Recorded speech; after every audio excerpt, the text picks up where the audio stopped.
Sobre laicidad y democracia. Estamos en un momento crucial, o así lo sentimos. La historia, cuando pase, cuando muchos de nosotros ya estemos criando malvas, dirá si realmente fue crucial o no. Pero nosotros, quienes vivimos estos momentos, sí estamos sintiendo esta crisis como una crisis profunda, que de alguna manera ha seguido el esquema marcado por algunas teorías sociológicas de que lo que empezó siendo una crisis económica, por su larga duración se transformó en una crisis social y por su larga duración ha terminado siendo una crisis política. Y en España, pues mucho más profunda, porque el sistema político que nosotros tenemos en España, el sistema político, no voy a tener el atrevimiento, ni además es que no lo creo, de decir que nos dimos los españoles, sino que unos españoles nos impusieron a otros, a la gran mayoría. Ese sistema chirría mucho, está lleno de contradicciones, y entonces esa crisis política se convierte en un choque social. A esto, ¿qué tiene que decir el laicismo? Voy a dar la palabra, sin más, al primer ponente, Miguel Ángel López. Con la comunicación. Bueno, pues muchas gracias, José Luis, y buenas tardes a todos. Cuando leí la invitación de Europa Laica, a la cual pues agradezco tanto como Asturias Laica la posibilidad de abrir un turno de comunicaciones junto con ponentes ya establecidos, atendiendo a la propuesta de las dos mesas sobre laicidad y democracia que puede aportar el laicismo en estos tiempos de incertidumbres y de crisis política, social y económica, y con el formato que nos proponía la organización, planteé irremediablemente mi comunicación en forma de diálogo y la titulé de ese modo como tienen ustedes en la carpeta, en la comunicación que les aparece. En diálogo desde el laicismo, en su perspectiva filosófico-política, para una democracia española, para una democracia española, que no es precisamente esa que tenemos como resultado de la transición. Son cuestiones relativas a la promoción de un proceso constituyente en España desde la perspectiva del laicismo filosófico-político.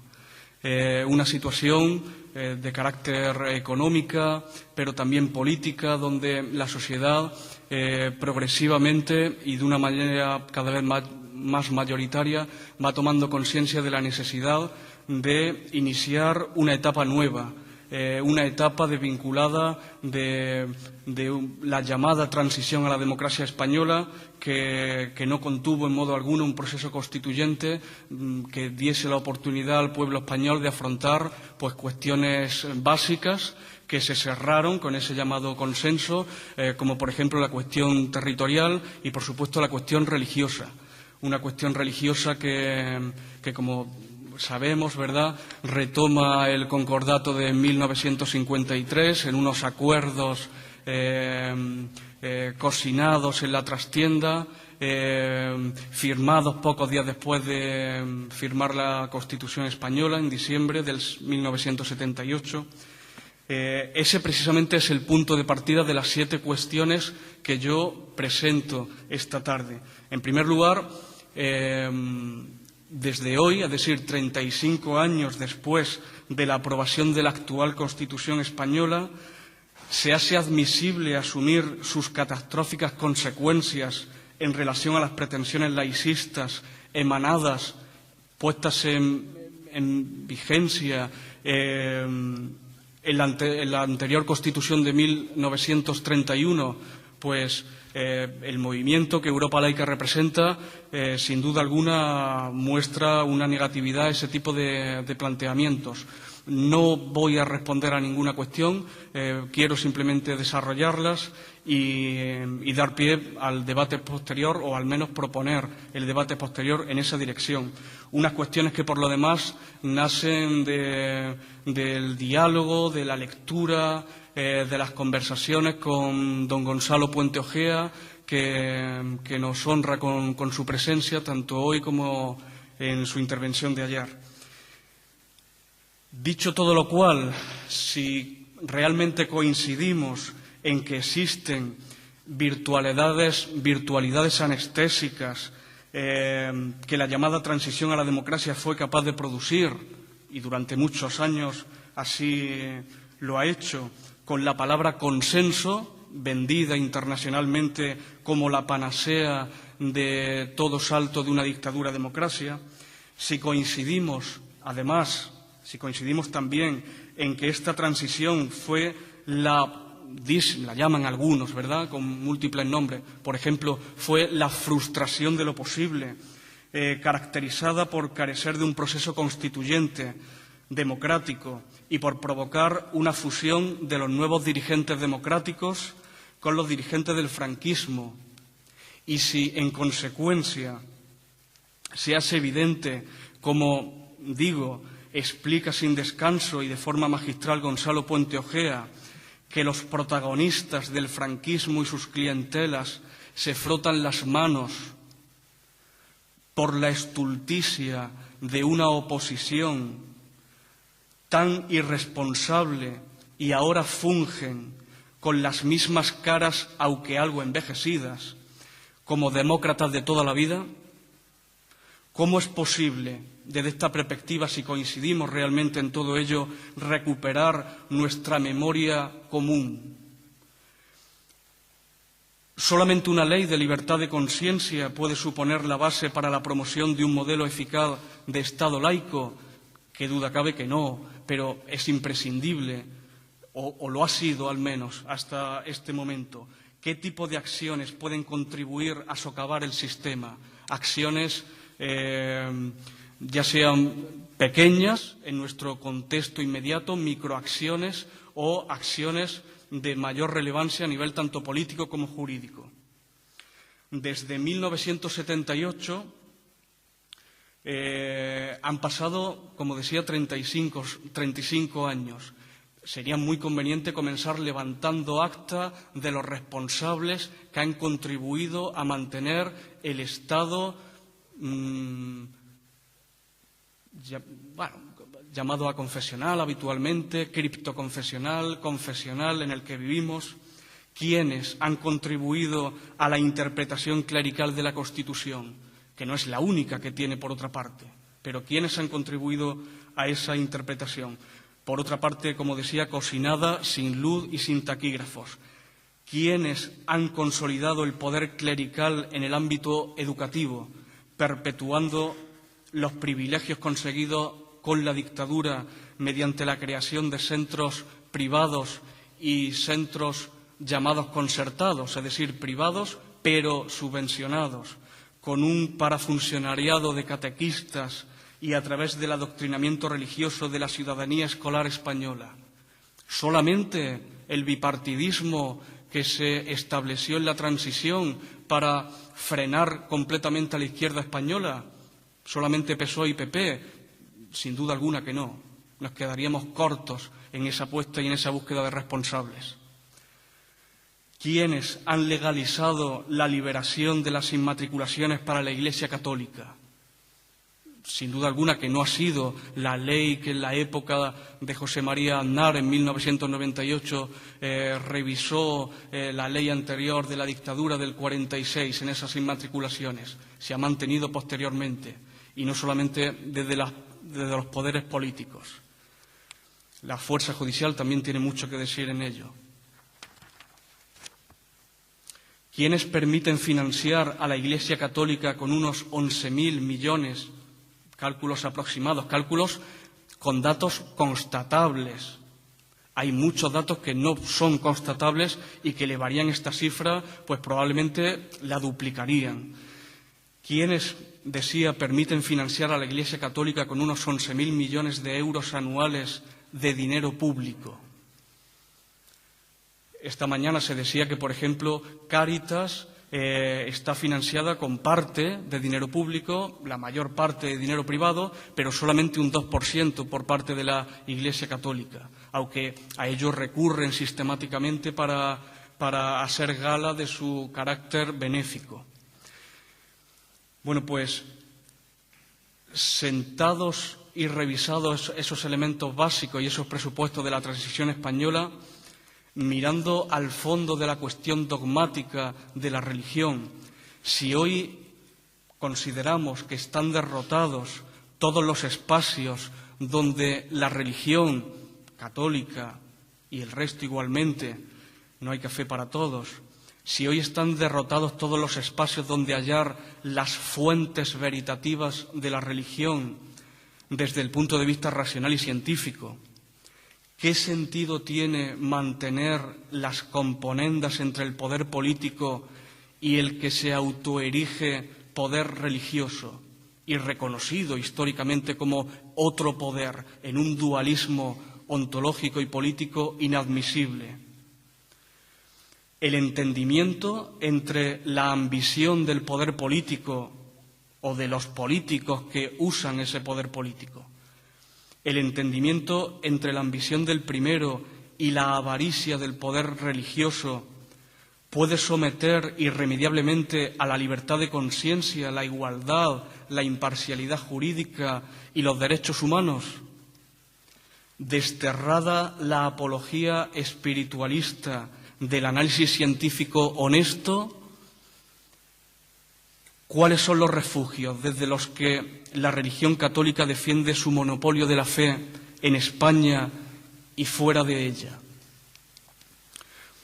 El hecho es que, al contrario de lo que defiende el victimismo histórico y, por supuesto, actual, eclesiástico, de la Conferencia Episcopal Española, el poder clerical en nuestro país se ha reforzado en democracia de manera amplia respecto a la dictadura.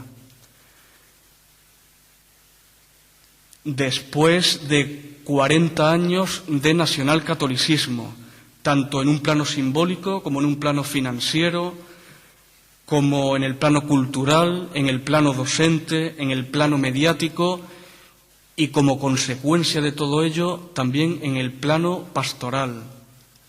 Bueno, pues sin duda, los múltiples poderes políticos, incluyendo el clientelismo local, potenciado por el desarrollo de un modelo territorial autonómico de corte caciquil en la tradición española, han contribuido a esa situación. La cuestión es, ¿qué papel legitimador posee la intelectualidad universitaria y el periodismo profesional en toda esta situación, más allá de que el mundo empresarial controle ese ámbito mediático? Hay profesionales detrás que contribuyen, cuya contribución es impagable en el seguimiento que hacen de visitas papales, de obispos, arzobispos, de la larga historia criminal de la Iglesia católica, por ejemplo. En los últimos años ha pasado a tener visibilidad mediática la impunidad de los pederastas, religiosos y seglares, protegidos por la Iglesia católica. Tras procesos judiciales no abiertos en España, ¿vale?, abiertos en España prácticamente desde finales de los años 90, inicios del año 2000, procesos judiciales abiertos en Estados Unidos, Irlanda, Alemania, Australia. No había pederastia en España. Bueno, pues todo parecía indicar que, según los datos de los medios de comunicación, no lo había. Cuando los datos que manejaban incluso organizaciones críticas dentro del catolicismo y, por supuesto, laicistas eran contrarias. Todo estaba bajo la losa del silencio. Bueno, pues el silencio y la impunidad ¿es la única respuesta del Estado de Derecho en España?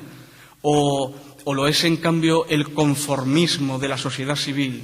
tras el pretendido éxito de algunos casos, alguno pues reciente, ¿verdad?, del mes pasado en Mallorca, promovido incluso por el Obispado de Mallorca contra un sacerdote pederasta.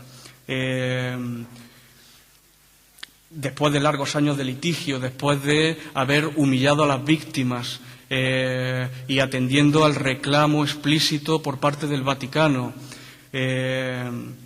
En definitiva, y con ello ya cierro mi intervención, con esta primera exposición y propuesta de cuestiones, que a día de hoy, ¿qué esperamos celebrar? Y atendiendo a lo que los ponentes que me han precedido han anunciado, ¿qué esperamos celebrar el próximo 14 de abril de 2031, cuando sea el centenario de la proclamación de la Segunda República? ¿Qué esperamos celebrar? ¿Esperamos celebrar el recuerdo en un sentido autobiográfico, mirando hacia nuestro interior, en un sentido político, lo que pudo ser y nunca fue, las décadas de humillaciones, de frustración de lo posible? ¿Qué esperamos celebrar? Bueno, pues el inicio del trabajo comienza hoy con una perspectiva puesta en el futuro, teniendo claro de dónde venimos y qué pretendemos y qué es la situación que tenemos. Muchas gracias. Muchas gracias.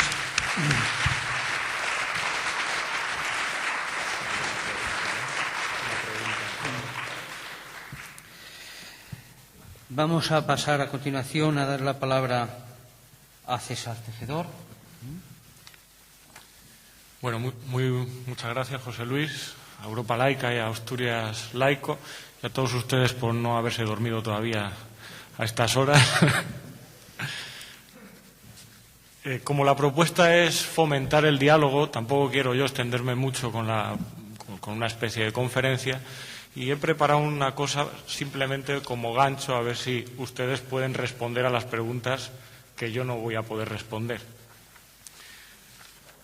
En estas jornadas ya se ha dicho por activa y por pasiva que el laicismo y república son lo mismo. Yo añado, una democracia sin laicidad y sin república no es una democracia. Lo que está en juego en el fondo, de lo que estamos hablando estos días, y todo el movimiento laicista, es del concepto de libertad que manejamos. Desde mi punto de vista, la libertad de la que cada vez se habla más, esa palabra que cada vez aparece en más documentos oficiales, en más constituciones, en más leyes, se está perdiendo. Es decir, la libertad como autonomía se ha perdido. Nos han impuesto otra especie de libertad que no es aquella libertad autónoma kantiana que hacía al individuo partícipe en la toma de decisiones sobre las normas que le afectan. Eso es el republicanismo, el vínculo entre la vida pública y la vida individual. Es decir, hablándonos cada vez más de libertad, nos han introducido en un proceso de idiotización, en el sentido etimológico del término. Saben que idiota viene del griego idión, que significa la vida privada. Un idiota es aquel que se enclaustra en su vida privada y pierde todos los vínculos con la vida común. Esto interesa, evidentemente, a unos pocos. Se ha perdido, por tanto, la libertad como autonomía, como la capacidad de participar en la toma de decisiones. En este contexto de crisis, tal y como presentaba José Luis, ¿qué tenemos que hacer los defensores del laicismo? Participar sobre todo en la sociedad civil, que es la única vía que nos han dejado para reclamar esa autonomía que hemos perdido. Pero ¿cuál es el enemigo al que tenemos que encarar? Desde mi punto de vista hay tres enemigos a los que tienen que encarar los movimientos laicistas en la actualidad. Esos tres enemigos están poniendo en jaque tres cimientos básicos de la democracia. Los cimientos que constituyen la soberanía popular, el pluralismo ideológico de la sociedad y la justicia social. Los tres enemigos son la monarquía, el clericalismo teológico-político y el neoliberalismo. Y en eso voy a basar mi breve exposición. Con respecto a la institución monárquica, lo que está en juego es la soberanía popular, es decir, la capacidad del pueblo para decidir quién quiere que sea su jefe o sus gobernantes. Si ustedes revisan el texto constitucional, concretamente el título 2, que habla sobre la corona, verán que todo el título 2 y concretamente los primeros artículos de ese título 2 son una vulneración flagrante de los principios que recoge la Constitución en el título preliminar. En ese título 2, por ejemplo, se habla de la corona como una institución hereditaria. Se habla de la prevalencia del varón sobre la mujer, en todos los casos. Incluso se cita a don Juan Carlos de Borbón como la persona del rey que es inviolable y no está sujeto a responsabilidad. Desde el poder político se quiere decir, se nos dice, desde el poder político y desde el púlpito, que claro, abolir la monarquía en España es un problema que implicaría reformar la Constitución y que tal y como están las cosas, la monarquía es constitucional.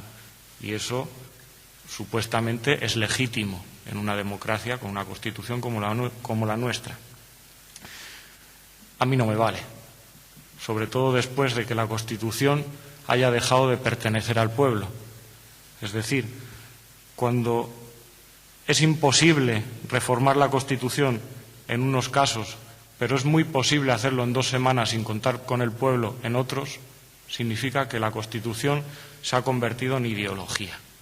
La Constitución se ha convertido en el instrumento ideológico al servicio de la clase dominante, del poder político.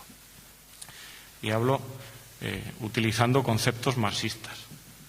En ese contexto, la Constitución es un lastre. Hay que eliminarla y rehacerla. Y quien tiene que rehacerla es el pueblo. Rousseau, un republicano clásico, decía: antes de examinar el acto por el cual un pueblo elige a un gobernante, es preciso examinar el acto por el cual un pueblo es un pueblo. Ese acto a través del pueblo se constituye como laos, como pueblo indivisible en unidad, es la Constitución. Cuando esa Constitución ha sido secuestrada, hemos perdido todo vínculo con la idea unitaria del pueblo que hace referencia al laicismo. El movimiento laicista, por tanto, debe sumarse, desde mi punto de vista, al clamor popular, que ya está en las calles, por la aplicación de la institución monárquica. Pero también debe sumarse a un reclamo por la reforma constitucional, reescribir de pe a pa toda la Constitución. Mientras sigamos bajo el amparo de esta Constitución, no habrá Estado laico posible. El segundo gran reto del laicismo en la actualidad, del cual venimos hablando todas estas jornadas, también es el clericalismo teológico-político. No voy a repetir cosas que ya se han dicho, simplemente querría añadir que el laicismo debe luchar frente a todo tipo de integrismo. En España tenemos un claro ejemplo del integrismo religioso, que es la Conferencia Episcopal Española. Desde mi punto de vista, integrista es cualquier institución cuyo objetivo último sea instaurar el reino de Dios en la tierra. Cuando una institución cualquiera pretende que ese sea su objetivo, eso es un integrismo. Si quieres instaurar el reino de Dios, instáuralo en tu corazón, pero no en la tierra, porque entonces estamos hablando de otra cosa, realmente. La Conferencia Episcopal Española es una institución parapolítica que tiene carta blanca, y no solo carta blanca, sino también cheque en blanco en este Estado. Es un ejemplo más de que, aunque hablamos de democracia y hablamos de libertad, lo último que hay aquí es democracia ni libertad. Los documentos que día tras día están publicando desde la Conferencia Episcopal Española vulneran completamente todos los derechos y libertades que están recogidos en la Constitución y nadie hace nada. Concretamente me remito a un documento ya clásico de unos años, Teología y secularización en España, un documento que publicó la Conferencia Episcopal Española en 2006, en el cual claramente, sin reservas, desacreditan el laicismo como relativista, conspirador y disgregador. Reivindican el principio de autoridad para la conciencia. Niegan, por tanto, el derecho a la libertad de conciencia. A partir de ahí critican el pansexualismo de la sociedad democrática actual, alentada por los valores del laicismo, critican los derechos de los homosexuales, del aborto y todo eso. Eso es un documento oficial y en la democracia, si eso se permite, es que no estamos en una democracia.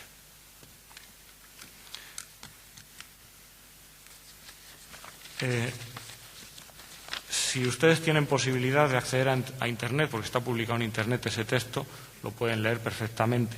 Simplemente quería recoger unas palabras pertenecientes al punto 58 de ese texto. Dice el documento Teología y Secularización en España: el juicio de la conciencia no establece la ley, sino que afirma su autoridad, al ser percibida como norma objetiva e inmutable, e impulsa al hombre a hacer el bien y evitar el mal. La conciencia, por tanto, no es una fuente autónoma y exclusiva para decidir lo que es bueno o malo. Al contrario, en ella está grabado profundamente un principio de obediencia a la norma objetiva, que fundamenta y condiciona la congruencia de sus decisiones con los preceptos y prohibiciones en los que se basa el comportamiento humano. Es un claro atentado contra la libertad de conciencia. El tercer reto del laicismo en la actualidad es el neoliberalismo, la política económica que todos conocemos como el neoliberalismo en la actualidad.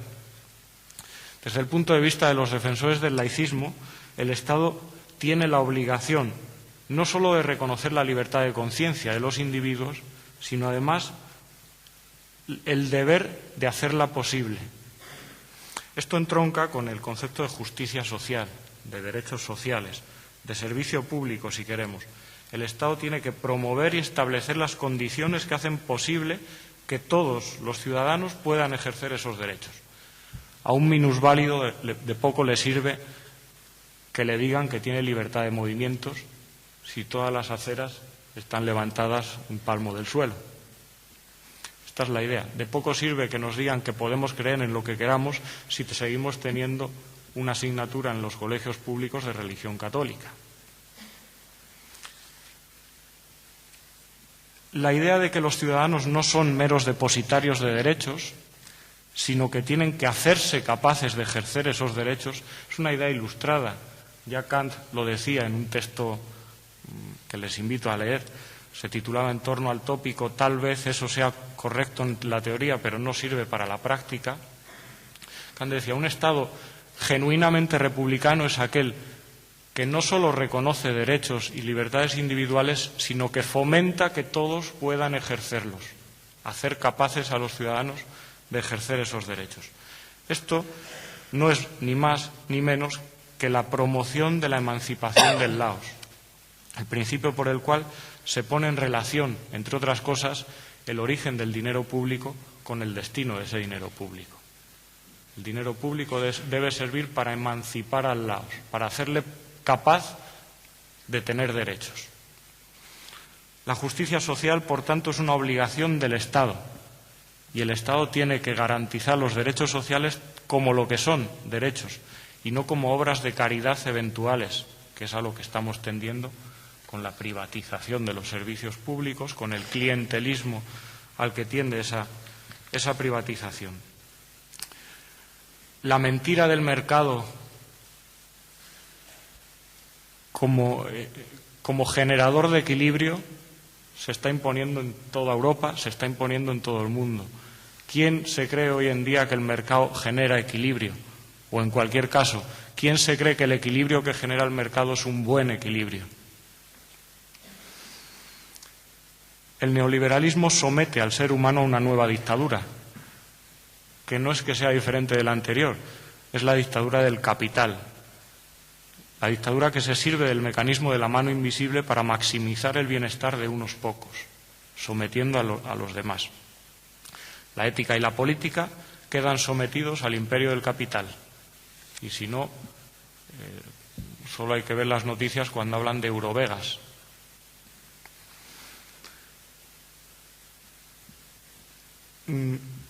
Engels, amigo de Marx, lo vio perfectamente.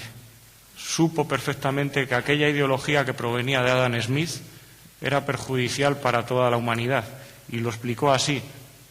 Darwin no se daba cuenta de qué sátira tan amarga escribía acerca de los hombres, y en particular acerca de sus compatriotas, al demostrar que la libre competencia, la lucha por la existencia, que los economistas ensalzan como la más alta conquista de la historia, es el estado normal imperante en el reino animal.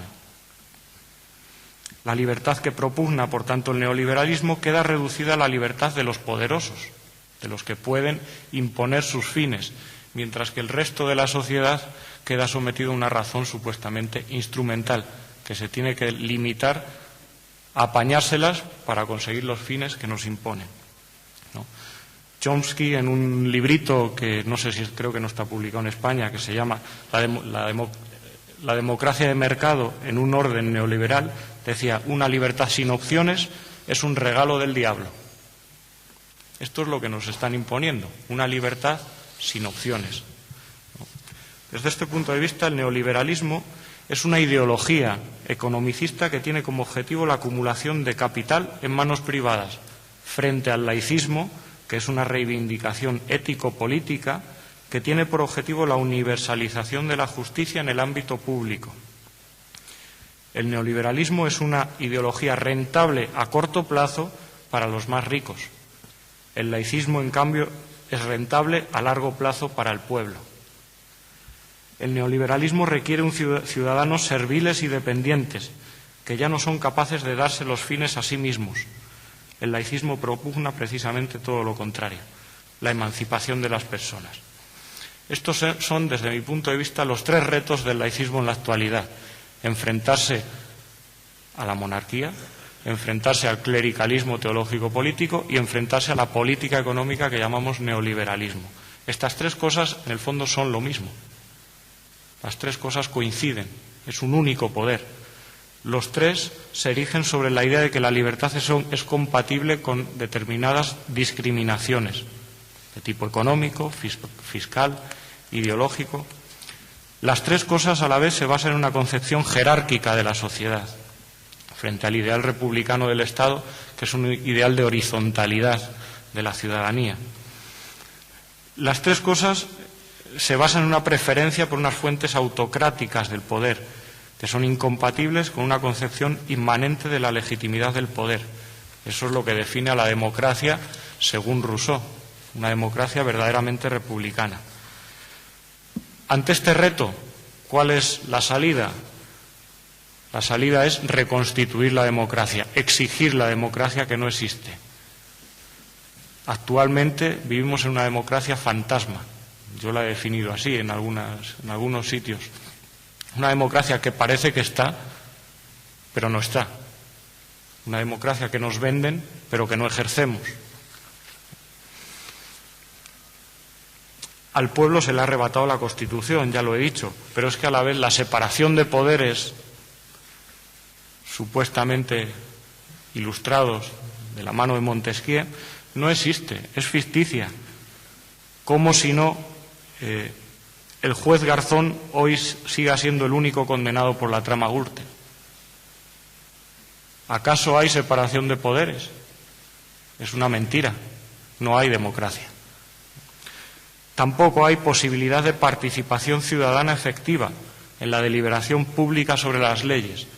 Los antiguos mecanismos que permitían a los ciudadanos presentar un proyecto en el Parlamento se los han cargado. Las firmas ya no valen. Ya no hay un número de firmas que obligue a nadie a tener en cuenta ninguna reivindicación.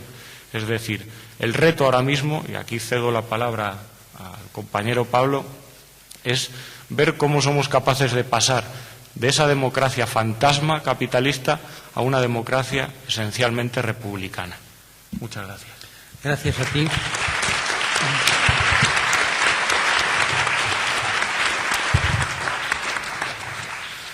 Pues muchas gracias. Quisiera empezar con una cita que es un cuento, y aunque ahora mismo está la cosa con la morriña aquí, espero que nos sirva para adormilar más. El cuento desde luego no es para dormir, dice así. Dice: había una vez un hombre que vivía en la escasez. Después de mucha aventura y de un largo viaje a través de la ciencia económica, conoció la sociedad de la abundancia. Se casaron y tuvieron muchas necesidades. Este es de Jean Baudrillard. Bueno, he querido, la parte que nos hemos repartido aquí entre César y yo, voy a terminar de desarrollar un poquito el contexto de estos retos que ha definido César, añadiéndole, además del institucional y del económico y tal, una parte un poco más del aspecto social, refiriéndome a la sociedad en la que vivimos, es decir, el tipo de sociedad, el modelo de sociedad en el que estamos, y que no es otro que, bueno, como ayer decía José Luis, estamos en una sociedad de clases, pero muy concreta. No es la misma sociedad que la sociedad industrial, no es la misma. No. Ahora mismo estamos en un modelo de sociedad de consumo y ya bastante avanzado, ¿no? Muy concreto. En este modelo de sociedad de consumo ya los consumidores son los seres políticos y sociales. De modo que ahora, frente al conflicto que se daba por la propiedad de los medios de producción, ahora el conflicto pasa a ser, diría, más importante por la propiedad de los medios de consumo. Es decir, ahora mismo ya la soberanía no estaría en el pueblo. ¿Y dónde ha pasado la soberanía? Es decir, nos la han arrebatado, nos la han tal. ¿Y dónde ha ido la soberanía? Bueno, la soberanía es que el pueblo ha pasado a ser ahora el público. Entonces, de forma clara, la soberanía está en la opinión pública. Esto que llaman la opinión pública. Que hay quien defiende que se construye de abajo arriba, que es esto, casi como si fuese el mecanismo de recogida de firmas. Pero bueno, la opinión pública es una cosa totalmente, aquí creo que podremos coincidir buena parte, que es una cosa totalmente construida desde arriba, ¿no? Bueno, pues esta opinión pública se construye precisamente a través de los medios de comunicación principalmente. Y por eso nos encontramos a gente de muy amplia gama que nos coge y nos plantea que con la aparición de la televisión murió la democracia. Con esa herramienta, sobre todo al servicio de quienes pueden utilizarla ahora mismo, es imposible que haya una democracia, por lo menos como queremos entenderla nosotros, ¿no? En esta supuesta democracia, las libertades, precisamente, pues ya no tenemos unas libertades reales en las cosas importantes. Es decir, aquí las personas no tienen acceso a la vivienda, no tienen acceso. Bueno, aquí se dan un montón de circunstancias en las que realmente vemos que las únicas libertades que hay son encima de todo impuestas. La única libertad de las que tenemos posibilidad de elección es pues desde la chaqueta que llevo, el pantalón que llevo, a poco más. Es decir, una libertad solamente en el consumo, ¿no? Bueno, en este sentido podemos discernir de esta democracia capitalista cómo se ha pasado de esa democracia capitalista industrial a una democracia de consumo, en el que el pueblo, mientras que la democracia industrial estaba el pueblo, que eran los trabajadores, claro, siempre que estuviesen desorganizados, si no ya pasaba a ser otra cosa, ¿no? Esto que nos vienen diciendo ahora los terroristas, ¿no? Todo esto. Y lo mismo pasa en esta democracia capitalista de consumo, ya no la industrial, en la que está el público, que también se deja esa la opinión pública, mientras se contente con consumir. Los consumidores, mientras se contenten con consumir, pues no pasa nada, ¿no? ¿Qué es lo que pasa? Bueno, pues que en este contexto social el ámbito institucional también sufre unas transformaciones muy importantes. Entonces, el Estado, que hasta ahora todavía lo tenemos en los discursos, el Estado del bienestar, pues bueno, realmente queda totalmente desvirtuado. Es decir, cuando nos ponemos a analizar de una forma, a nivel incluso técnico, de definición, el Estado del bienestar, ¿qué es? Bueno, pues en el Estado del bienestar está la sanidad, la educación, pero no solo estas dos pilares fundamentales, sino que hay más cuestiones, ¿no? Con el pleno empleo o algunas cuestiones más. Bueno, pues todo esto ahora mismo, ¿dónde lo estamos viendo? La sanidad, ya lo comentábamos ayer, la estamos viendo cómo se desmantela, la educación 3/4 de lo mismo, el empleo. No sé si con 6 millones de parados me parece muy atrevido hablar de estado de bienestar. con una media de 9-10 suicidios diarios en España, de los cuales 3 de ellos son por motivos económicos, me parece muy atrevido hablar de estado del bienestar. Me parece que es un insulto. Es un insulto, me parece.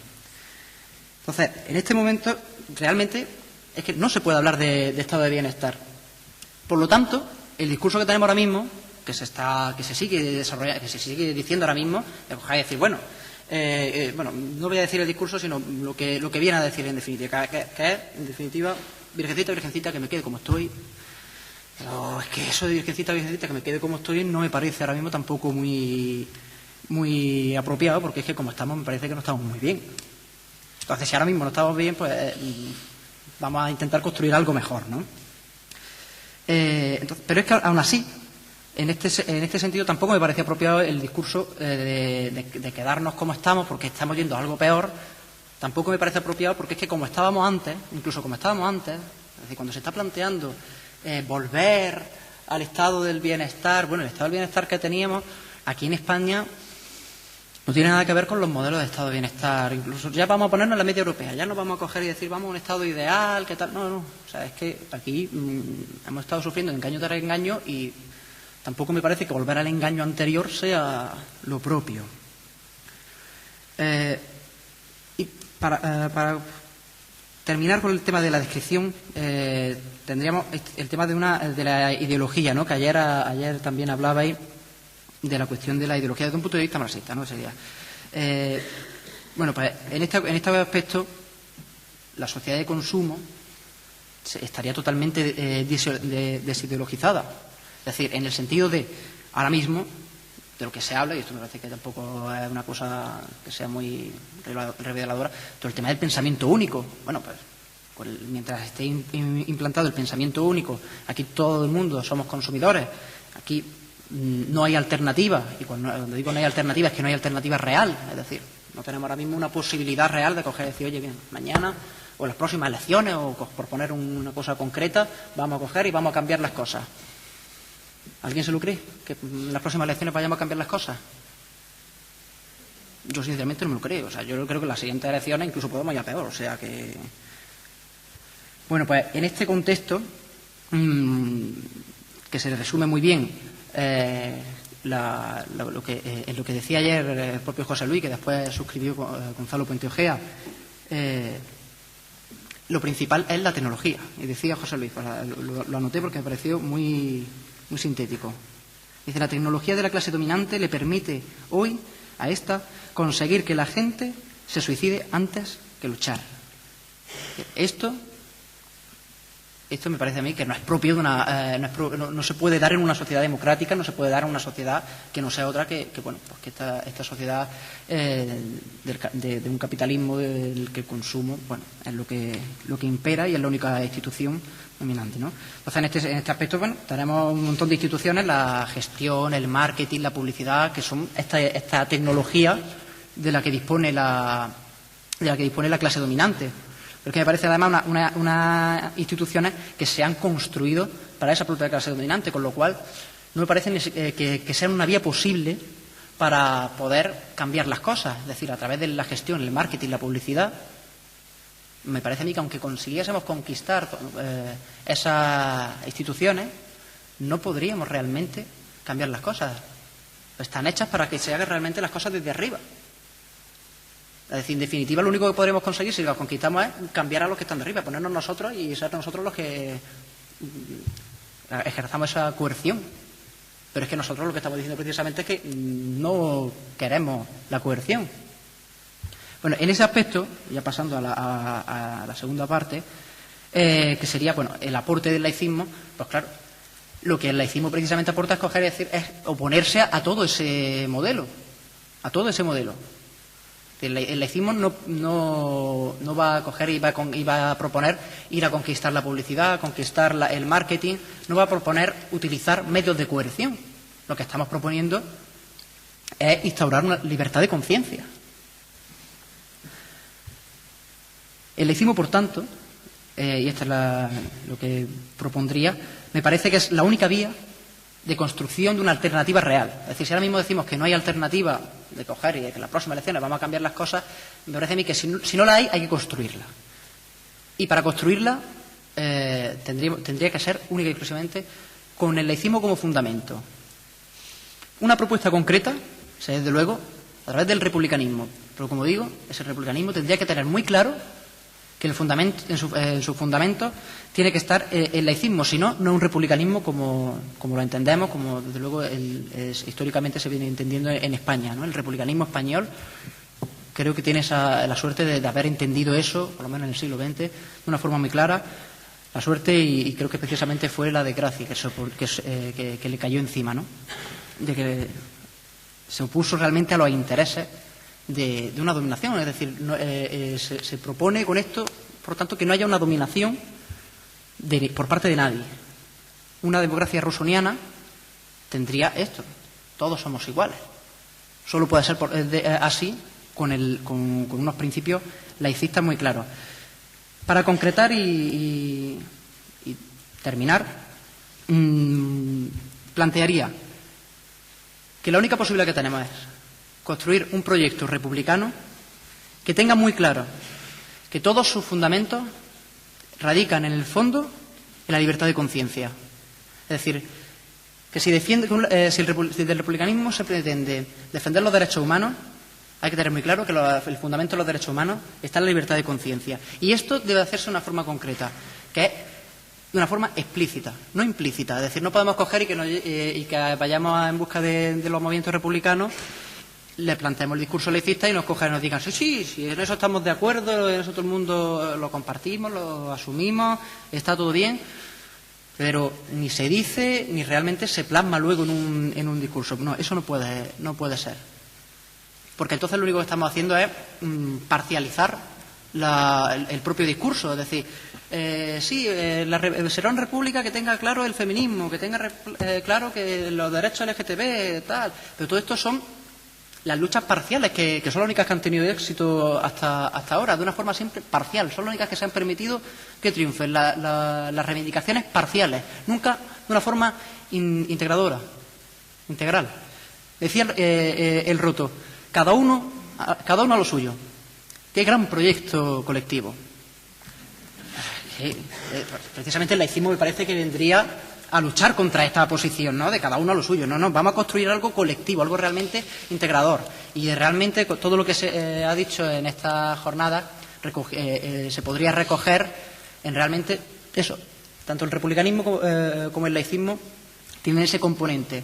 Entonces, un republicanismo que no tenga claro ese componente integrador no puede ser una alternativa y no creo que vaya a ser real. Decía esta mañana, nos citaba Cristina a Bakunin diciendo: la esclavitud intelectual tendrá siempre por consecuencia la esclavitud política y social. Creo que era así la cita, si la he notado bien. Pues esto sería la consecuencia. Si no tenemos claro desde el principio que el laicismo tiene que ser el punto de partida, me parece que siempre vamos a tener ese fallo, de que la esclavitud intelectual será la primera en llegar y, por lo tanto, arrastrará a todo lo demás y se cargará todo el proyecto. No será un proyecto sólido. Un proyecto republicano que no tenga el laicismo claro no será un proyecto sólido. Y en este sentido, y con esto ya sí termino, la Tercera República estoy seguro que va a venir. Pero cómo venga será lo importante. Si nos la traen, será sin tener esto claro. Si nosotros la traemos, debemos tener esto claro, porque si no, será igual que si nos lo hubieran traído. Así que por ella.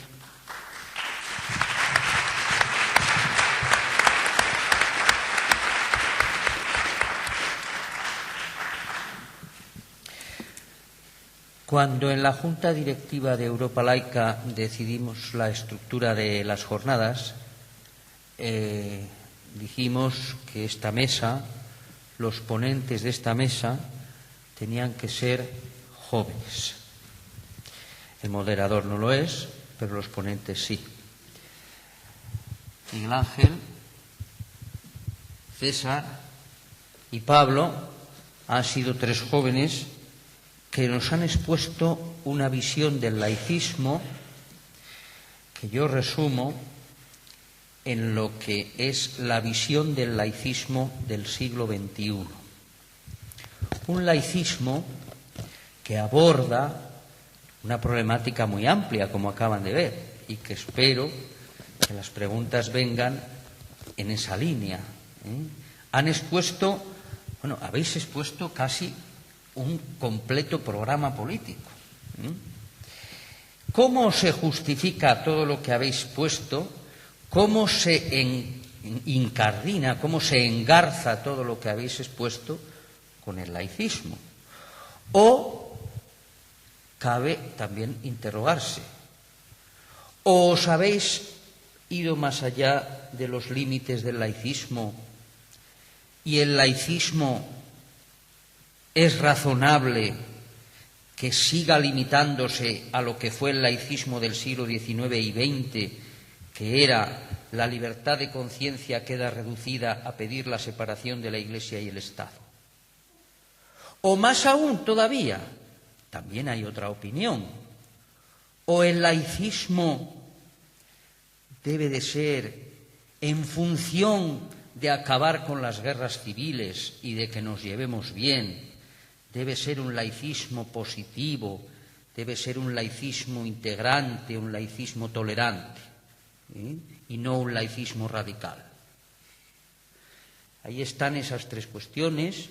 Yo doy la palabra al público y después explicaré otra intervención que escuché hace días de otros jóvenes. Bien, vamos a abrir la lista. Gonzalo. José Luis. Allá atrás Miguel Ángel. Fermín. Andrés. ¿Está encendido este? Primero que pidió la palabra es Gonzalo. No, que tú no ves a Gonzalo, pero a Gonzalo sí lo estaba yo viendo desde aquí. Miguel San Miguel.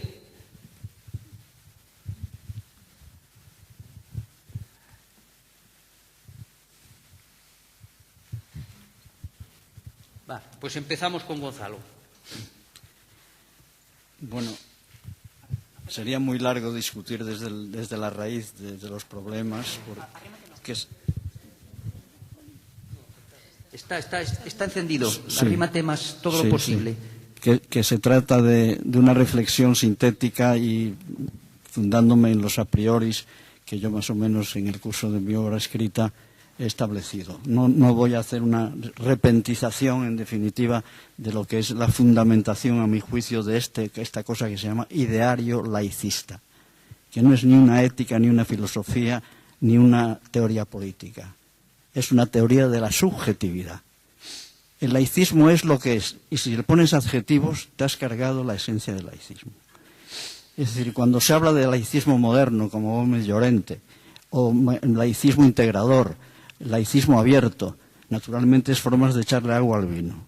Y esto realmente es una negación del laicismo. El laicismo es mucho más modesto de lo que han dicho los ponentes, especialmente el señor el señor Pablo y el otro que no sé cómo se llama, César. Pues realmente han diseñado un programa político. Y eso no es laicismo. En un programa laicista que respete el ideario laicista, las cuestiones se limitan de una manera muy precisa y no permiten la extensión de los espacios que corresponden al ideario laicista. Es la libertad para todos, desde el postulado que se debe aceptar como una condición sine qua non, de que cualquier conciencia es capaz de diseñar lo que le interesa. Y, por lo tanto, solamente la conciencia del individuo puede ser el fundamento de un sistema jurídico, porque es el verdadero titular de derechos. Ningún otro ser en el globo tiene la capacidad mental, porque posee una conciencia y un cerebro, para, en definitiva, señalar y formular lo que estima que debe ser la norma jurídica por la que nos regimos todos. Eso es la esencia del laicismo. Una conciencia, una libertad de conciencia. Libertad de conciencia a secas, si no se sigue especificando qué libertad de conciencia, pues es un lugar común que rápidamente acaba desapareciendo en la circulación.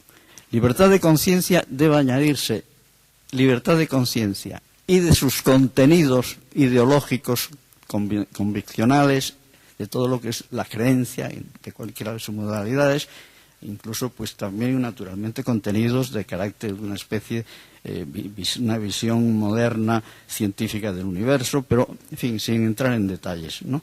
Es decir, libertad de conciencia sobre la base de que las conciencias tienen todas igual valor, igual dignidad por el hecho de serlos. Cuando se procesan, se supone que esto es una condición interna, naturalmente, cuando se procesan con sinceridad. Es decir, cuando el sujeto de la conciencia no está haciéndose trampa ni a los demás ni a sí mismo.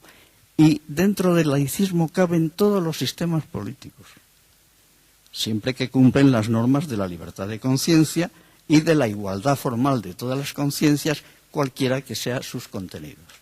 Esa es la esencia del laicismo. Y eso garantiza sencillamente lo que es el punto esencial de un sistema de libertades. Todo lo demás es añadido. Hablar de un laicismo del siglo XXI es ya, en cierto modo, situar la cuestión fuera de su propio espacio conceptual. Y sobre todo lo que no se debe confundir es la trayectoria histórica del ser humano, desde el punto de vista de sus institucionalizaciones, etcétera, etcétera, y de sus creencias, con, en definitiva, la teoría del laicismo, que es eminentemente abstracta por definición y que se refiere solo al punto antropológico fundamental de cuál es la constitución del sujeto humano desde el punto de vista de la ciencia. Es decir, un sistema materialista del hombre en que en su proceso de toma de reflexión, de conciencia, etcétera, llega a la formulación de ideas, en fin, por el hecho de que accede realmente a un grado superior de uso de las facultades mentales propias de la especie. Y todo lo que sea definición de contenidos políticos, concretos, es decir, formas de gobierno, problemas de la legislación, qué tipo de problemas hay que formular, conjunto, eso que dices tú, en fin, de una manera pues muy inconcreta, es decir, un sistema del laicismo del siglo XXI que va tocando la serie, el catálogo de que cada uno formule como son los problemas pendientes en términos ya positivos concretos de un régimen político determinado. El republicanismo sí es una condición del horizonte propio del ideario laicista, porque el republicanismo lo que de un solo golpe elimina es que la presidencia de las instituciones puede ser por una persona física y hereditaria. Es decir, la monarquía a priori está fuera de la propia definición mínima y fundamental del laicismo. Y la democracia, naturalmente, asociando lo que es el pueblo y lo que es las instituciones sociales, políticas, etcétera, es decir, el demos y al mismo tiempo el laos es un término que yo no me parece que sea muy conveniente. Laos ya en la antigüedad clásica, sobre todo naturalmente a partir de la influencia del cristianismo en las instituciones, era el pueblo de Dios.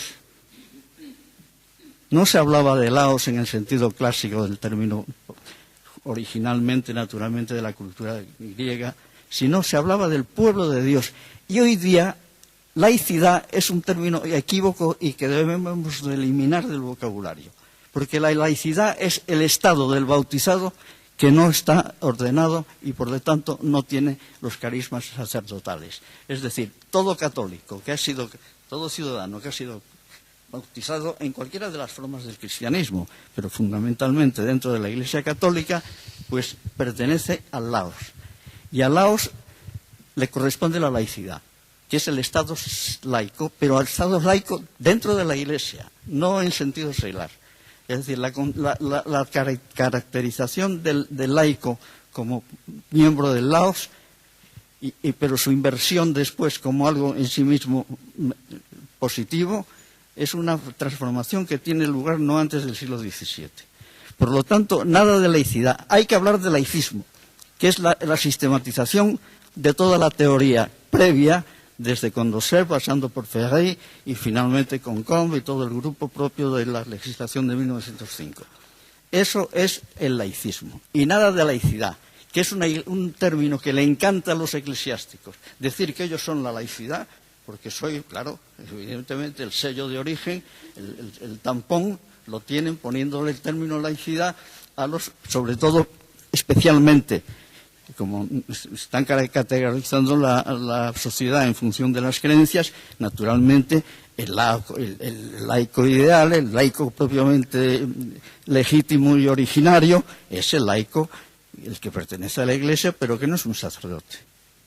Es decir, el ciudadano escogido, al margen de los demás y por encima de los demás. De manera que ojo con deformar el laicismo. Muchas gracias. Miguel Ángel.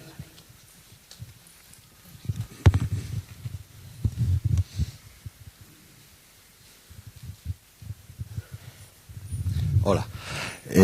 A mi tocayo Miguel Ángel, el tema de quiénes han contribuido, yo quería añadir algún elemento más. Siempre que hablamos de quiénes son los clericales, miramos al negro, a la sotana o al blanco de alzacuellos. Sin embargo, hacemos muy poco hincapié en los políticos y en los cargos públicos. Yo creo que los clérigos, haciendo clericalismo, hacen lo suyo, buscar para ellos lo mejor y más subvenciones y demás, ya sé que de formas fraudulentas. En cambio, hay los políticos y los cargos públicos que, obligados por la Constitución, creo que siguen el 9.3, que deben desarrollar las libertades y la igualdad. Estos, por ejemplo, se les podría tachar de cohecho o prevaricación cuando, porque si yo cojo para mí bienes públicos o para mis amigos o para mis cuando hacen los acuerdos a escondidas, al rey no se le puede criticar que es el que lo firmó porque es irresponsable, pero Marcelino Oreja y todos los que preparan los acuerdos no están haciendo un cohecho, o sea, para su grupo, para su colonia. Bien, entonces, yo, aparte de los periodistas que tú aludías, yo pienso que tenemos que denunciar mucho más a los políticos y a los cargos públicos. Y vamos a ver, la derecha, pues no es que me digo que haya que excusarla, pero bueno, más o menos está. En cambio tenemos cristianos en el socialismo, tenemos gente metida en los partidos teóricamente de izquierdas, que aunque dicen que van a reformar los acuerdos y demás, pero luego, pues para comprar votos, pues no hacen ninguna reforma. Después del susto que han hecho con el matrimonio igualitario, pues ya, ¿quién se va a meter a reformar mucho más de los acuerdos? Bien, esto en cuanto, yo quiero resumen de esto es que creo que tenemos que denunciar bastante más a los políticos y a los cargos públicos, más que a los obispos y a los que les encuentro un poco más de justificación. Bien, segundo, en el tema de la libertad, ayer Gonzalo también habló de la libertad y hoy ha hablado César, hablaba también de la autonomía. Estamos un poco en el sentido de no coacción externa y no discriminación. Y en cambio estamos hablando bastante menos de la libertad de elección, la libertad interna. Decimos, esa la tiene todo el mundo, ¿quién no tiene libertad de elección? Bueno, si todos hemos nacido en un entorno cultural, nuestros padres nos han dado lo mejor que tenían, que a lo mejor era su religión, nos han mandado a alguna escuela y demás, el decir que tenemos autonomía de elección es verdad, pero muy condicionada. Entonces, aunque nos hemos pasado la mañana hablando de la escuela laica, la encuentro como una afirmación voluntarística. Y para mí, la raíz y la necesidad de la escuela laica es la oportunidad que debe dar el Estado a todos los nacidos y educados en una cultura, mayoritariamente en este momento religiosa, de conocer que existen otras cosas, que hay conocimientos, que hay libertad y que hay libertad de elección. Cada uno elegirá lo que quiera y sea libremente, podrá volver a las cadenas o tomar otras cadenas o dejarlas. Bien. Y ya lo último era con respecto al tema de conciencia, la libertad de conciencia. Encuentro un problema que es en definir no ya lo que es la libertad, sino en este caso qué es la conciencia. Porque yo siempre he hablado un poco de que los enemigos del laicismo son el clericalismo,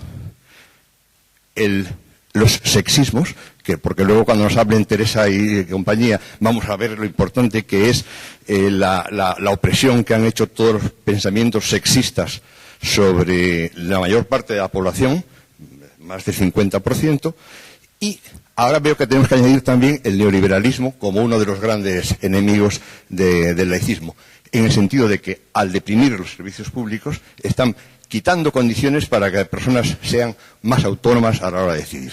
Gracias. Gracias. Fermín.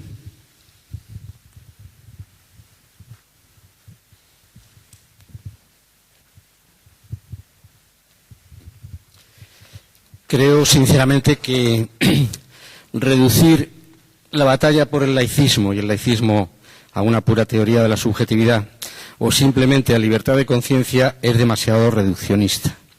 Si decimos que el laicismo es un principio fundamental de la democracia, quiere decir que de inmediato nos situamos en el terreno político. Es una batalla política. Libertad de conciencia en último término, incluso en las peores condiciones, evidentemente, cada quien tiene su conciencia, y hasta Galileo bajo la tortura seguía diciendo para su interior, Epur, se mueve, se sigue moviendo. Es decir, tengo mi conciencia, aunque me obliguen a decir lo contrario. Lo que pasa es que estamos decidiendo que en el terreno nuevo que se crea en las revoluciones liberales es un terreno nuevo que es el terreno común de la ciudadanía. Y entonces el laicismo sí que aporta tremendamente a la democracia, que es la separación, la distinción entre público y privado. La conciencia de cada quien es inviolable, el Estado no entra, pero nadie puede pretender que bajo sus convicciones apropiarse de lo público. Y lo público es aquello que compartimos en esa comunidad de derechos y deberes. El problema, por tanto, no es simplemente, que es muy importante, la separación y distinción entre público y privado, y por eso llevamos esta pelea, para que no se confunda lo religioso y lo político, que un político que representa al conjunto de los ciudadanos no se vaya a una procesión como tal autoridad, etcétera, ¿no?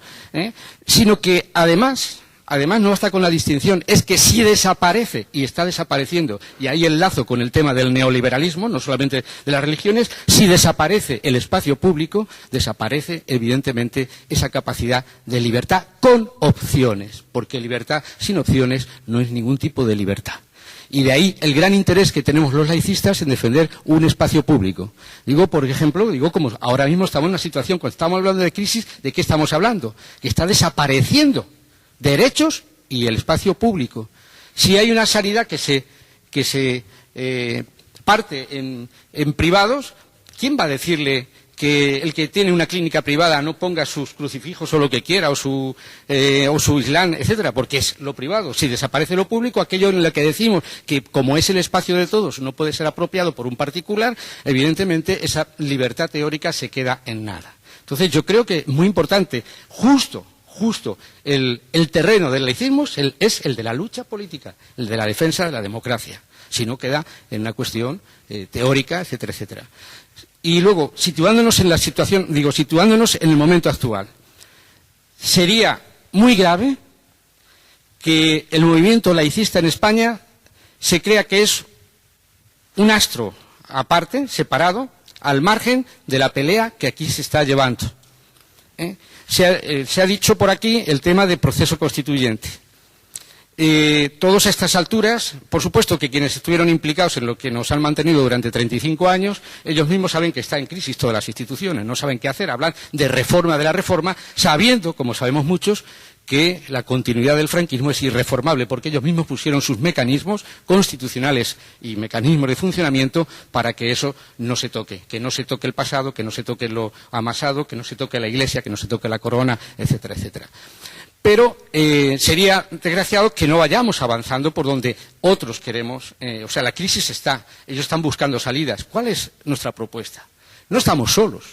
Ya lo sé que no toda la gente lo entiende igual. Hay pueblos que el tema de las nacionalidades sigue en este marco constitucional sigue sin resolver. Y ahí está, hay gente que está planteando que no sirve el marco actual para resolver esos problemas. Hoy se ha planteado, por ejemplo, con cada derecho que es atropellado, se está diciendo este marco no lo permite, porque lo ha dicho el propio Constitucional, que lo de la corona y el título primero es tal cual, y hay que observarlo.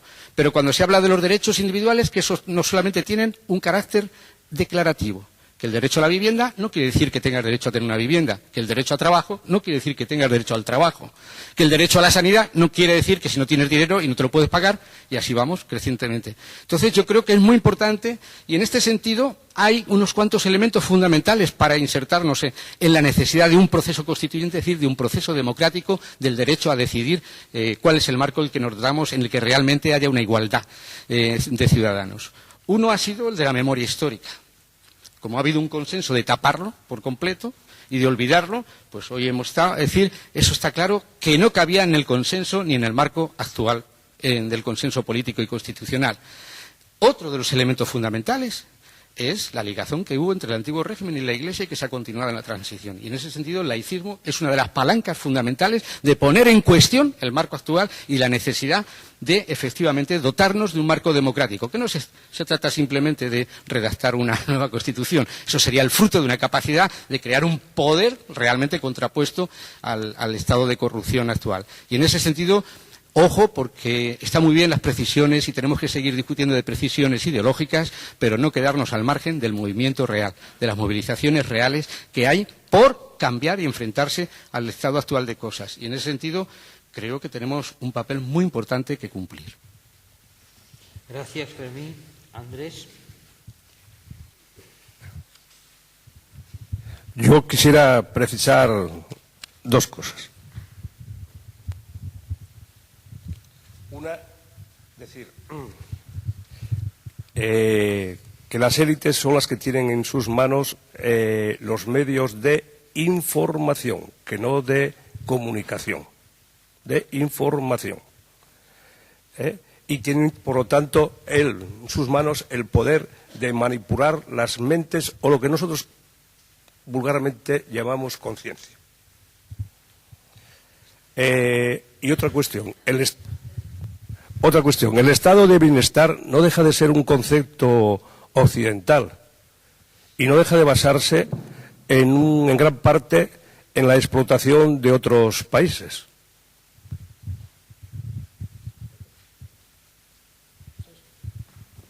Gracias.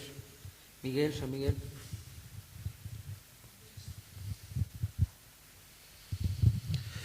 Sí, cuando se habla del laicismo, más o menos se identifica con el tema de libertad de conciencia, algo con lo que estoy totalmente de acuerdo.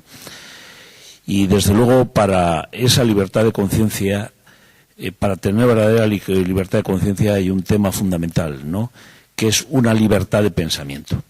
Y aquí es donde estamos en uno de los temas claves. Tener una mente lo más libre posible.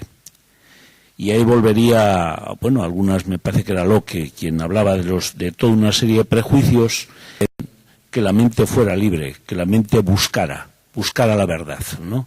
Y pues, accediera al conocimiento y en ese sentido a lograr a adquirir una conciencia, a tener una conciencia.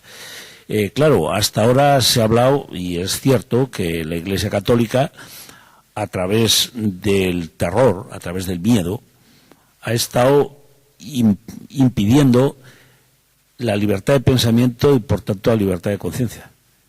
A través del adoctrinamiento, y lo hemos visto en el tema de la educación, muy bien expuesto por Aida esta mañana, cómo se plantean, pues eso, que la gente, o sea, adoctrinar y, por tanto, impedir un libre pensamiento y una libertad de conciencia real.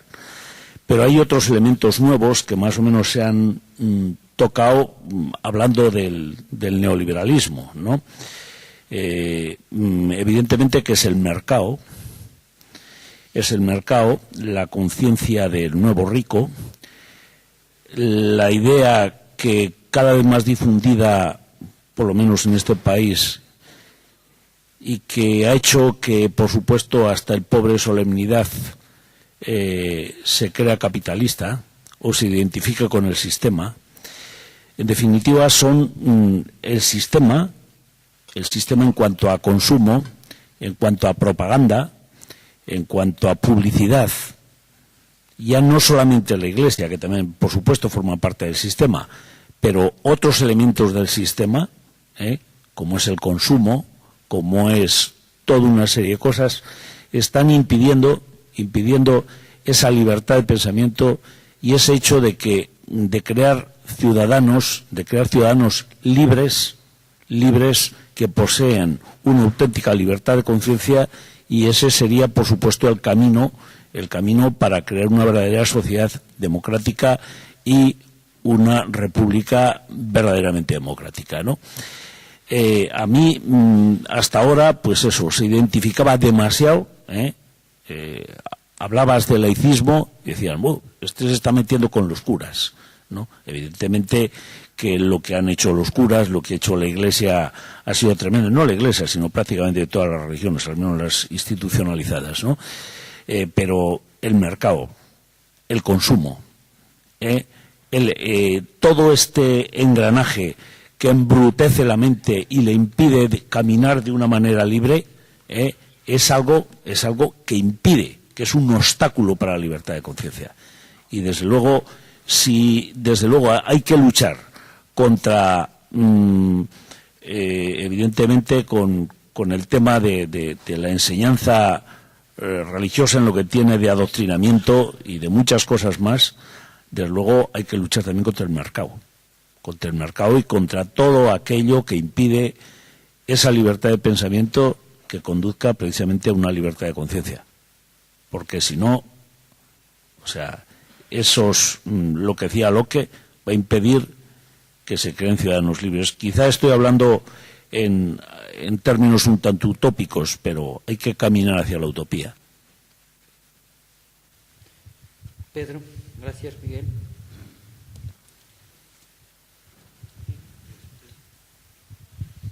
Bueno, yo seré breve porque se han dicho cosas muy razonables, pero querría nada más recordar algunas cosas. La primera es que la religión, la partidocracia, el consumismo, todo eso son formas ideológicas que sirven para preservar un determinado sistema de producción. En España, ese sistema de producción está en crisis profunda, 20 y tantos % de parados, desahuciados, etcétera, etcétera. Tenemos esa suerte porque en Dinamarca, donde no hay crisis, el rey sigue siendo el jefe de la Iglesia luterana y eso no le preocupa a nadie, a pesar de que es una cosa perfectamente irracional. De modo que yo pienso que tenemos la oportunidad en España de llevar la crítica hasta la raíz misma de las cosas. Y que si llevamos esa crítica de manera radical, podremos ir, por lo menos, hasta ese sistema republicano democrático de manera radical. Esto es, digamos, la primera etapa y será ya muchísimo el que lleguemos hasta ahí. No podemos olvidar el otro aspecto, la vieja aspiración humana, de que sean los productores los que organizan la producción y que no se encarguen de organizar la producción una casta burocrática o los poseedores de los medios de producción. Eso es todo lo que quería decir. Muchas gracias, Pedro. La última palabra del turno. Sí, Pablo ha terminado hablando esencialmente de la instauración de la Tercera República. En el conjunto de las intervenciones, yo creo que incluso estas jornadas han tenido una visión demasiado endogámica, o sea, mirando exclusivamente la realidad de España. Y al fin y al cabo se nos olvida de que España es una potencia media pequeña, que estamos insertos en una realidad dinámica que avanza a paso agigantado. Yo creo que el neoliberalismo, aunque lo ha citado César en último lugar, es una amenaza gravísima. Creo que de alguna manera el mundo va caminando por donde mandan los grandes poderes de la capital de la metrópolis, del imperio. Y están las cuestiones un poco de la función que se le asigna a cada parte del mundo. Se llamaba al principio la Comisión Trilateral. En ese momento incluso el destino de España con Eisenhower estaba ya fraguado casi en determinadas circunstancias, y todos los debates que están ocurriendo en España, que para nosotros vistos muy de cerca parecen ser entrañables, pero mirados con una perspectiva más histórica y desde la realidad de 7.000 millones de habitantes que tiene la Tierra, con el desplazamiento que tiene ahora mismo la lucha hacia Hispanoamérica, en que está la nacionalización, la privatización en ese eje y otros mundos emergentes, creo que efectivamente tendríamos que plantear la lucha que tenemos, incluso la situación constituyente que se dice, también en una perspectiva histórica, en la perspectiva histórica que le ha ocurrido a España, que siendo un país pequeño, en las dos ocasiones que fue revolucionaria en el mundo, tuvo enfrente a Europa. Recordemos, tanto la Primera como la Segunda República, hubo frente a ese conato de libertad auténtica, hubo graves problemas. Entonces, yo creo que efectivamente tendríamos que ver el laicismo como un aporte importante desde el campo político, y ya no solamente para España, sino en la situación dinámica en que nos está tocando vivir. Muchas gracias. Bien, ahora vamos a pasar a conceder un turno de palabras para respuestas más o menos desde la mesa a las intervenciones, pero desde aquí yo también, como asistente a este coloquio, voy a formular también una cuestión. Desde el laicismo yo me confirmo en un radical defensor de la libertad de conciencia. Y yo lucho contra todos aquellos, y considero que son mis enemigos, todos aquellos que se oponen a la libertad de conciencia.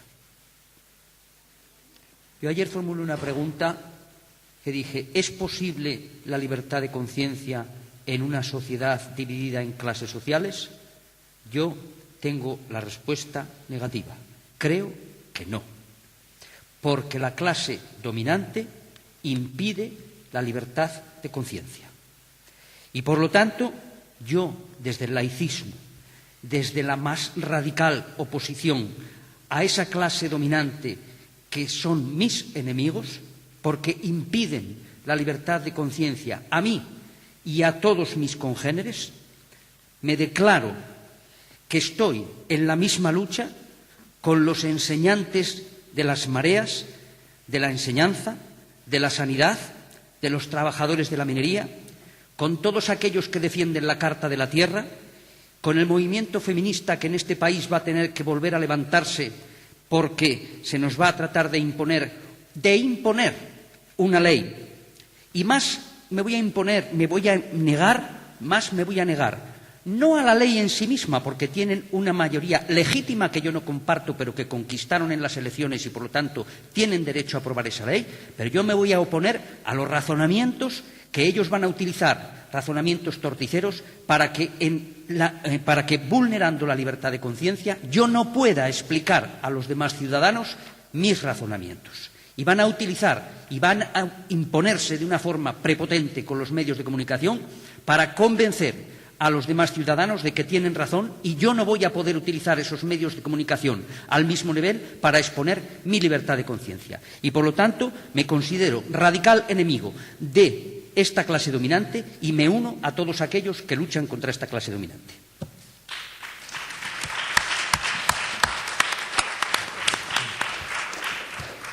Miguel Ángel. Bueno, pues voy a intentar seguir el orden de las exposiciones, deteniéndome sobre todo en alguna mención explícita respecto a la primera intervención, la del señor Puente Ojea, señalar mi coincidencia en la eliminación de cualquier tipo de adjetivo que se le pueda unir al laicismo, olvidándonos de esa disputa heredada e introducida intencionadamente en España acerca del laicismo abierto y cerrado. Tampoco es admisible cualquier adjetivo de laicismo radical, laicismo tolerante, etcétera. Respecto a otra disputa acerca de la distinción entre laicismo y laicidad, creo que laicidad no fue aceptado todavía por la Real Academia de la Lengua, es un término igualmente heredado. probablemente tenga cierto uso legítimo a la hora de diseñar la situación jurídica de un Estado, la laicidad del Estado, aunque el único camino posible es el laicismo. Y, por tanto, el único referente teórico de esa teoría de la subjetividad que mencionaba es el laicismo. Respecto a la intervención de mi tocayo Miguel, de Bilbao, no de Madrid y no de Córdoba como yo, probablemente no he entendido bien los términos a los que se han referido, pero sin duda alguna los políticos son los protagonistas principales de la responsabilidad. No cabe duda alguna. La partitocracia del consenso española es la principal responsable, pero no es la única. El sindicalismo, progresivamente convertido en vertical, es heredero de esa partitocracia del consenso. Un sindicalismo que ha pactado, según la conveniencia y la oportunidad y el oportunismo electoral, principios básicos contra el laicismo. Por ejemplo, ha permitido que las personas que imparten religión en los colegios y en los centros educativos pueden impartir otras materias, por ejemplo, en la propia comunidad autónoma del País Vasco. Pero igualmente la judicatura, responsable en muchos casos de interpretaciones jurídicas que en nada existe ni en la Constitución ni en reales decretos posteriores. E igualmente el periodismo. Una enorme responsabilidad, lo que de forma clásica se llama el cuarto poder, pues no sigue siéndolo en absoluto menos. Por supuesto, toda esa reclamación perniciosa, aunque posiblemente legítima, del clero, pues no forma parte de nuestra búsqueda de responsables. Bueno, hay otras intervenciones, sí que me gustaría destacar la de Andrés cuando ha hablado del estado de bienestar, ¿verdad? Se ha referido al welfare state como un ámbito etnocéntrico, sin duda alguna. Es un ámbito etnocéntrico. Tenemos una tradición determinada, una tradición resultado, en este caso del estado de bienestar, del estado liberal, el estado de derecho de la tradición inglesa por un lado y por otro lado de los movimientos obreros, que forman parte de nuestra tradición, lo cual no quiere decir que no aporte elementos que contribuyan a una liberación universal, como da buena prueba de ello los movimientos de liberación, por ejemplo, de América Latina o de África.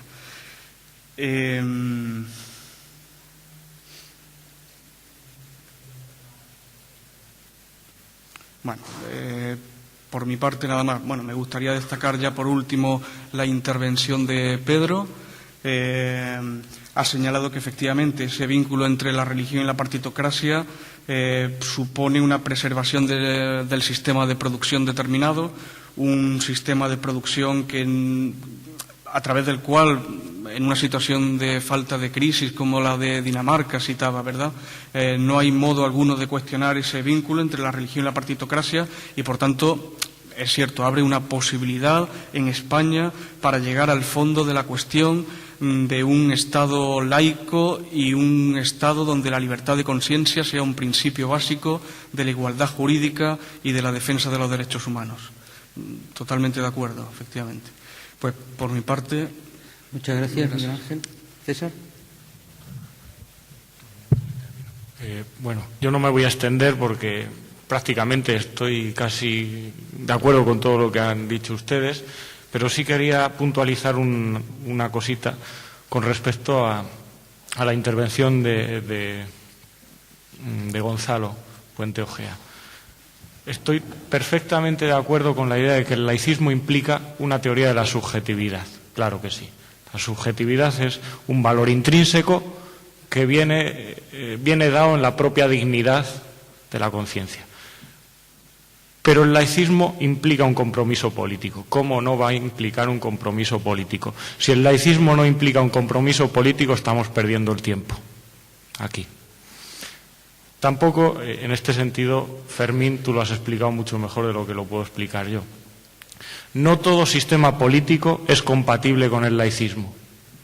Y mientras el laicismo suponga un compromiso con la defensa de los derechos y libertades individuales, entre ellos la libertad de conciencia, los movimientos laicistas tienen que permanecer vigilantes ante cualquier tipo de constitución de un sistema político determinado.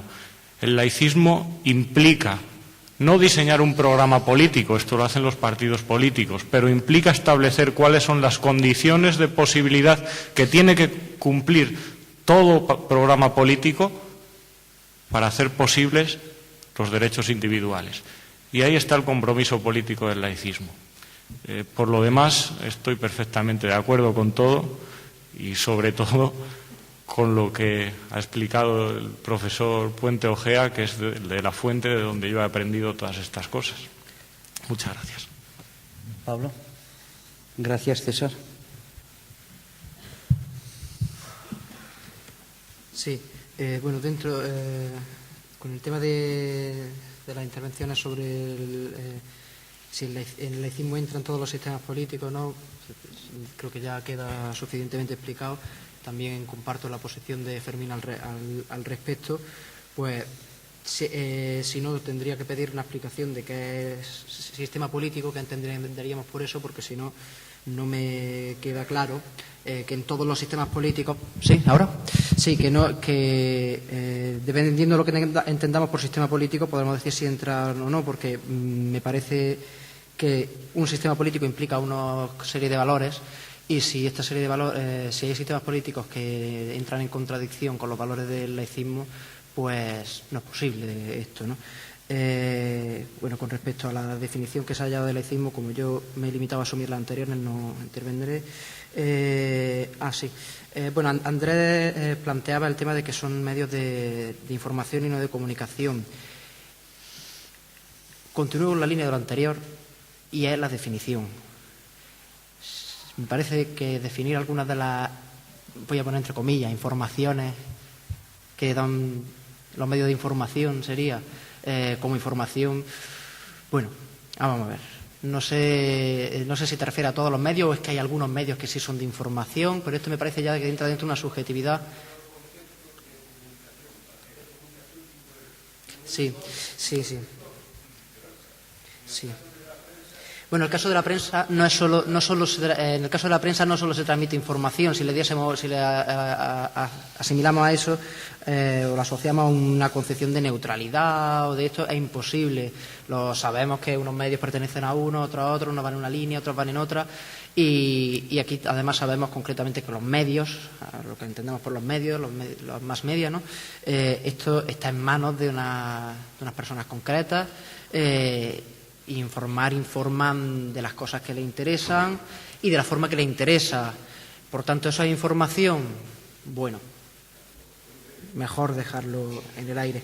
Y sí quería tratar una cosa, que sería lo último, porque de lo demás lo comparto todo, es el tema de si nos centramos en España, que planteaba Antonio. Con respecto a centrarse en España, bueno, la exposición que he hecho al principio, sobre todo de contextualización, creo que se entendía que estaba refiriéndome a un contexto global, es decir, está refiriendo a la sociedad actual, no solo a la española. Es decir, creo que corresponde, todo lo que he dicho era bastante genérico y corresponde prácticamente a todo el mundo.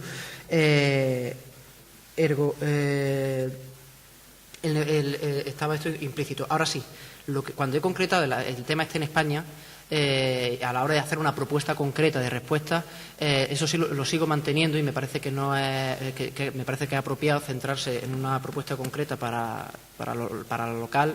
Y podemos ver los ejemplos, claro, bueno, para empezar en la propia historia. Tú mismo decías que las repúblicas que ha habido en España han estado en unos contextos globales y han tenido una oposición y tal, y sin embargo se han dado. Y yo creo que se pueden volver a dar contextos particulares, como siempre son contextos particulares, que aunque tengan características globales siempre hay particularidades. Aquí podemos ver en España casos muy concretos que aún en el sistema actual, podemos ver el caso, por ejemplo, de Marinaleda, cómo han modificado estructuras fundamentales del capitalismo, es decir, el trabajo, la vivienda. Todo eso está modificado en este contexto, en esta sociedad actual en España. Y me parece que eso se puede extrapolar y hacer modificaciones en todo a un nivel superior, no solo el que en España llamamos municipal, ¿no? Entonces, pues en ese sentido mantener mi posición. Muy bien, muchas gracias. Vamos a cerrar esta mesa. Me gustaría hacer una precisión para terminar. Cuando dos personas hablan de lo mismo, utilizando el mismo término, y discrepan, tienen que seguir discutiendo hasta que se ponen de acuerdo, porque están hablando de lo mismo. Pero cuando dos personas o más hablan de lo mismo, hablan con el mismo término, pero hablan de cosas distintas, entonces no tienen por qué discutir, lo que tienen es que cambiar los términos. Y es que aquí, creo, me da la impresión, recapacitemos todos, que se ha estado hablando, por una parte, del laicismo como una concepción antropológica y, por otra parte, del laicismo como movimiento social. No se ha estado hablando de lo mismo. Entonces, quizá las posiciones no son tan divergentes. Muchas gracias y vamos a descansar un cuarto de hora, a tomar un café y exactamente en un cuarto de hora comienza la segunda mesa.